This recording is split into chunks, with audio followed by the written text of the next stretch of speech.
આપણી સાથે આજે જે મેનેજમેન્ટ જોડાઈ રહ્યા છે મધરસન સુમીના મેનેજમેન્ટ છે. કંપનીના ગ્રુપના ચેરમેન વિવેકચંદ સહેગલ જોડાઈ ચૂક્યા છે. રિસ્ટ્રક્ચરિંગ રીઓર્ગેનાઇઝિંગને લઈને જેટલા પણ કંપનીના प्लान्स है इन ऊपर आगे विशेष बातचीत करवा माटे. हाय सर, बहुत बहुत शुक्रिया मेरे साथ जुड़ने के लिए. Good afternoon. सबसे पहले शुरुआत में कुछ डिटेल्स ये करना चाह रही थी. आई अग्री, वायर का बिजनेस अलग से लिस्ट होता हुआ देखेंगे हम लोग डीमर्ज होके. किस तरीके से आप स्ट्रक्चराइज कर रहे हैं, कुछ डिटेल्स अगर आप मुझे दे पाएँ, उसके बाद हम लोग बाकी पैरामीटर्स के ऊपर बातचीत करेंगे.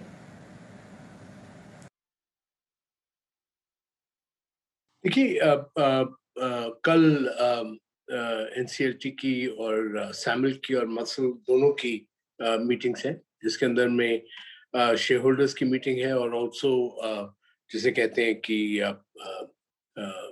जो नॉन प्रमोटर्स की जो मीटिंग है वो बहुत जरूरी है, जिसके अंदर majority of the minority will approve of the इस चीज को. तो ये कल हो जाएगा और फिर अगर ऊपर वाली की कृपा से ये ठीक हो जाता है, सब क्लियर हो जाता है, तो देन मदरसन सुमी जो है उसके अंदर में से एक पोर्शन हम लोग डिमर्ज कर देंगे, जिसको हम लोग कहते हैं कि वायरिंग हार्नेस पोर्शन जो डोमेस्टिक बिजनेस का होगा, उसके अंदर में सुमिटोमो अपना पूरा रुतबा रखेगा और बैलेंस के अंदर में फिर हम सैमिल को भी मर्ज कर देंगे. इससे क्या होगा कि एक बड़ी पावरफुल न्यू कंपनी बनती है सैमिल, जिसके अंदर में ओनरशिप वायरिंग हार्नेस का बिजनेस का भी है और ग्लोबली भी जो हम लोग का कंपनी है एसएमआर पीबीवी और ये सब 100% इंडियन शेयर होल्डर्स को हम दे सकेंगे. तो ये बेसिक जो हम लोग काम कर रहे हैं वो ये है. Agreed sir. अब हम लोग मानते हैं कि जिस तरीके से डोमेस्टिक वायरलेस बिजनेस के अंदर वैल्यू अनलॉकिंग होगा ये कंप्लीट प्रोसीजर के बाद, शेयर होल्डिंग पैटर्न्स किस तरीके से वर्कआउट होंगी. मैंने कुछ रिपोर्ट्स भी पढ़े थे और आपके स्टेटमेंट्स भी पढ़े थे जिसमें शेयर होल्डिंग पैटर्न तो मिरर इमेज ही होगी, लेकिन आपकी तरफ से कमेंट किस तरीके से आप यहाँ से टाइमलाइंस भी देख रहे हैं ये कंप्लीट होने के लिए, शेयर होल्डिंग पैटर्न किस तरीके से वर्कआउट होंगे और शेपअप किस तरीके से होगा ये पूरा स्ट्रक्चर. तो हमारे हिसाब से अर्लीस्ट जो है ये इस साल के जुलाई में अगर सब ठीक होगा और परमिशन हमारे को सब मिल जाएंगी और लिस्ट करने का हमारे को चांस मिल जाएगा, तो हम लोग जुलाई में अर्लीस्ट कर सकेंगे, जो कि 2 महीने 3 महीने की बात है.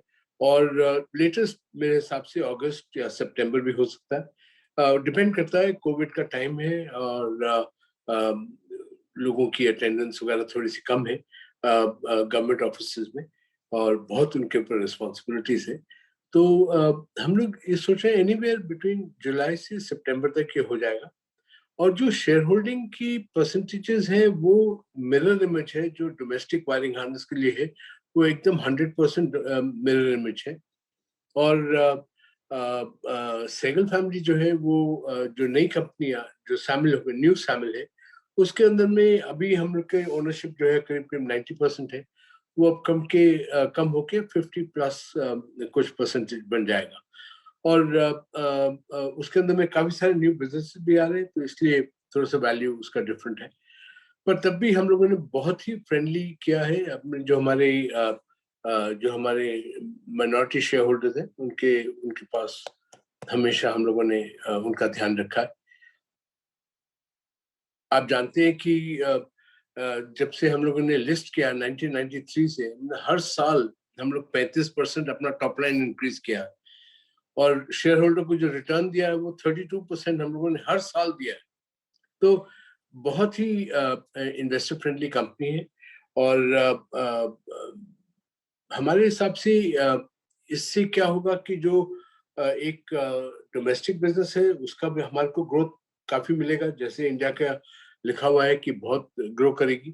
और दूसरा जो ग्लोबल है वहां पे भी मदरसन की जो एक्सपर्टीज है उससे भी शेयर होल्डर्स को काफी फायदा मिलेगा.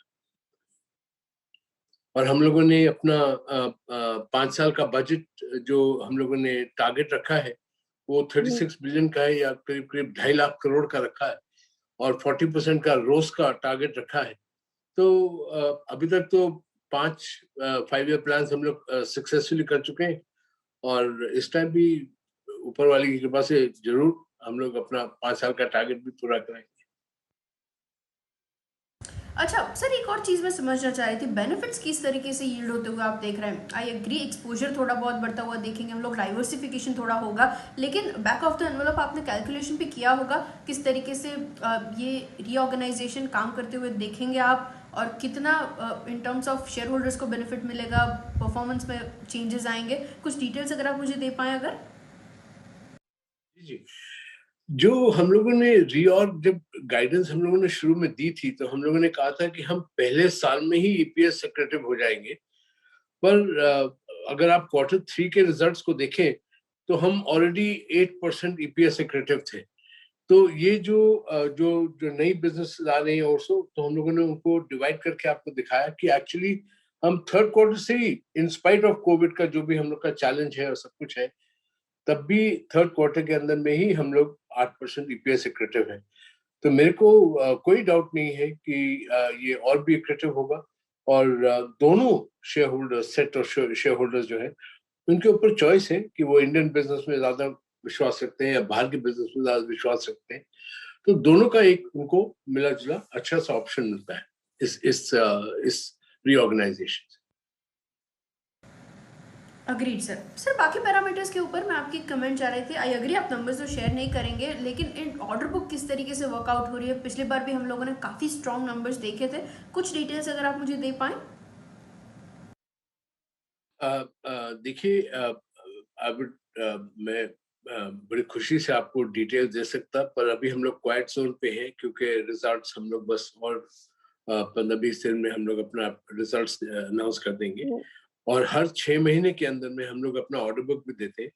और अच्छी बात यह है कि हाँ, जो लोगों का एक कॉन्सेप्ट था गाड़ी के बारे में, पहले सोचते थे हम टैक्सी से चला लेंगे या उबर या वो वैसे चला लेंगे, पर आज की डेट के अंदर में हम देख रहे हैं कि लोगों को अपनी गाड़ी चाहिए, अपना उनको सेफ्टी करना बहुत जरूरी है।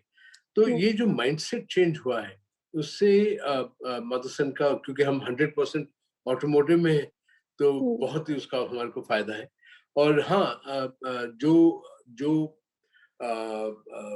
लोगों की उम्मीद है कि हम अच्छी से अच्छी गाड़ी खरीदे, तो थोड़ा सा ऊपर अप मार्केट पे जा रहे हैं, तो ये बहुत अच्छी बात है हमारे लिए। अग्रीड सर, बिल्कुल। अच्छा, डिमांड के पैरामीटर्स के ऊपर डोमेस्टिक और ग्लोबल डिमांड किस तरीके से आप वर्कआउट होते हुए देख रहे हैं? क्योंकि मैंने आपके कुछ स्टेटमेंट्स भी पढ़े थे जिसमें आपने बताया था कि कोरोना के डिस्ट्रप्शंस के बावजूद यहाँ से जो टर्न अराउंड आ रहा है वो काफ़ी बेहतरीन है, in terms of capacities, in terms of utilization levels भी इंप्रूव हो रहे हैं। एक कमेंट उसके ऊपर। जी जी, एकदम एकदम। और बल्कि देखिए, जो चैलेंज है वो है रॉ मटेरियल सप्लाईज का, और जो कहते हैं सेमीकंडक्टर्स की शॉर्टेजेस जो हो रही है, क्योंकि लोग ज्यादा से ज्यादा घर पे बैठे हैं, तो टेलीफोन्स, कंप्यूटर्स और ये सब चीजें बहुत ज्यादा खरीदे हैं, तो सेमीकंडक्टर के अंदर में काफी सॉरी कमी आ गई है। पर उसके बावजूद जो डिमांड है वो बहुत ही स्ट्रांग है ग्लोबली।